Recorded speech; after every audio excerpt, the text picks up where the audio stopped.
Salut à tous, salut à toutes, donc me revoilà pour un quatrième tutoriel sur le Raspberry Pi. Donc dans ce tutoriel je vais vous apprendre à configurer le SSH ainsi que le VNC. Donc le SSH ça sert à quoi? Ça sert à commander la carte à distance, juste en ligne de commande. Donc en gros maintenant sur votre carte vous avez qu'à brancher la LIM, la carte SD et un câble Ethernet et vous pouvez la contrôler de n'importe quel PC.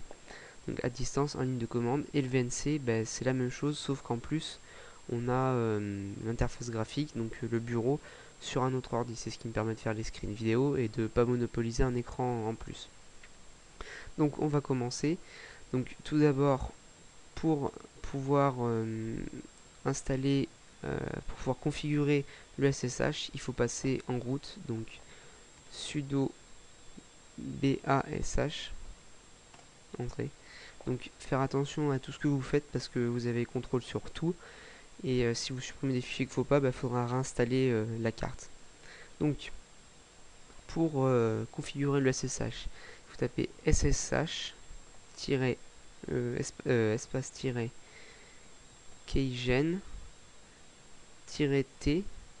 rsa. Entrée. Ah, je me suis trompé.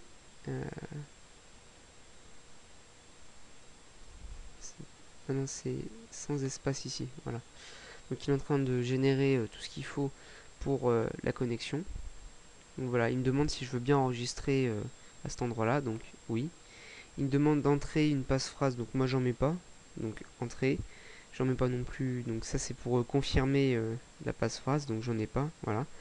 Ensuite, pour connaître votre adresse IP, vous tapez if config, espace-a, faites entrer, et l'adresse qui vous intéresse c'est celle-là, donc l'ionet adresse au niveau de ETH0.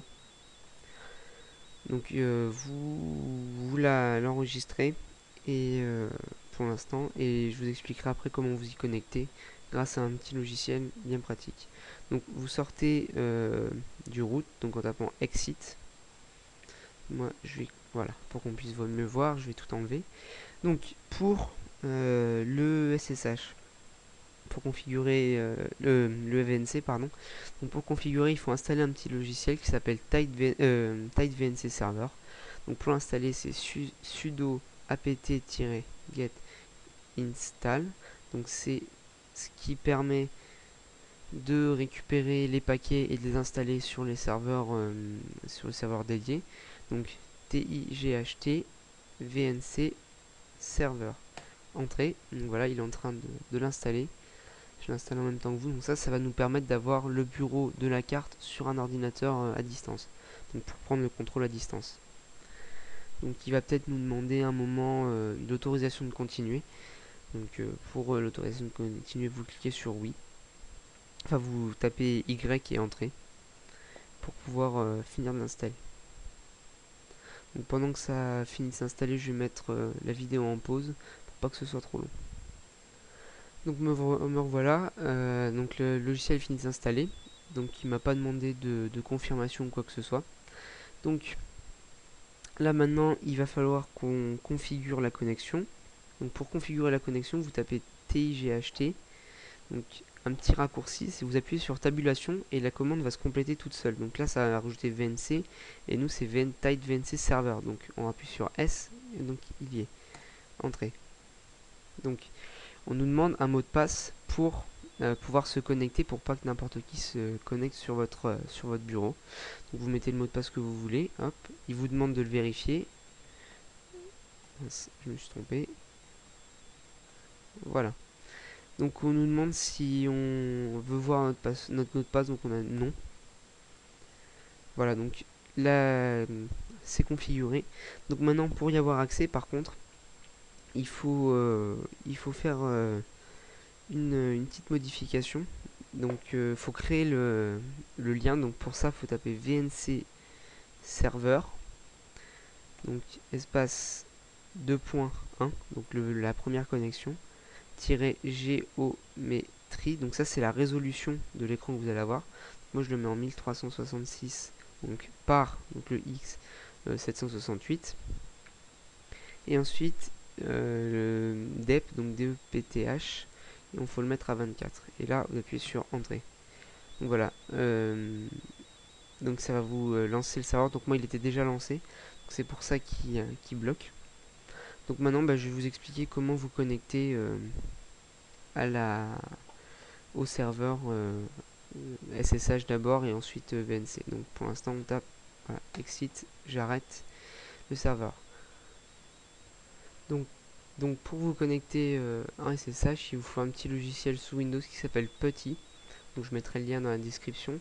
Et sous Linux et Mac, vous ouvrez un terminal et vous tapez le nom de votre utilisateur, arrobase, et c'est le nom du serveur, donc en général c'est Raspberry Pi, si on l'a pas modifié. Donc j'essaierai de faire une petite vidéo si je peux, si mon logiciel de capture ne bug pas trop. Donc voilà, je vais lancer PuTTY, donc qui nous permet de nous connecter avec plusieurs en fait types de connexion. Donc SSH, c'est celle qui nous intéresse. Sinon il y a Serial, enfin il y en a plusieurs de disponibles. Donc sur le port 22, c'est le port du SSH par défaut. Donc ici vous rentrez votre adresse IP, le port, vous sélectionnez SSH. Là vous mettez le nom de la connexion que vous voulez avoir et vous cliquez sur Save pour la sauvegarder pour pas avoir à chaque fois à rentrer votre IP, etc. Donc une fois qu'elle sauvegarde, elle atterrit juste ici. Donc hop, moi je la sélectionne. On clique sur Open. Et voilà, ça ouvre le terminal avec la session. Donc login c'est le même que sur la carte au départ. Donc c'est Pi. Et le mot de passe c'est Raspberry. Voilà, donc vous avez accès maintenant en ligne de commande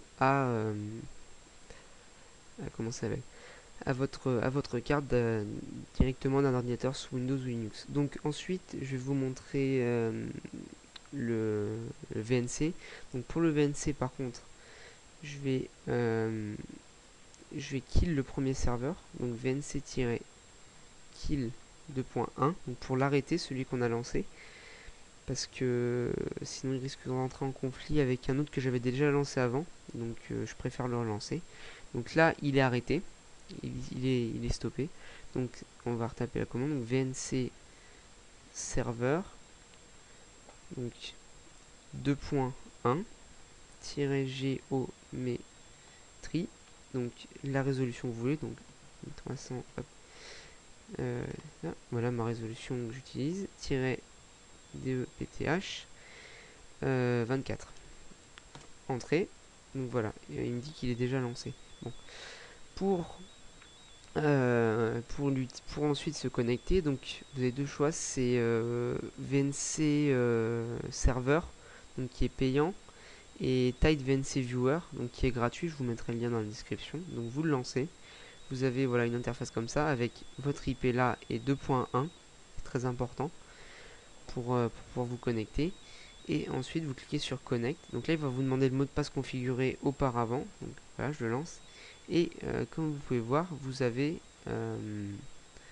votre bureau qui est affiché.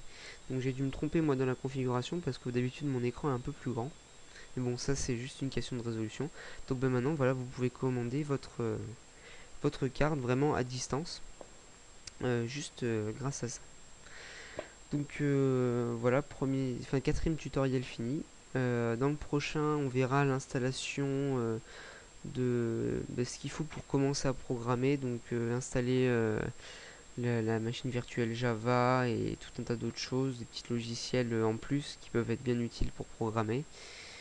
Et donc voilà, donc je vous dis à plus pour un prochain tutoriel.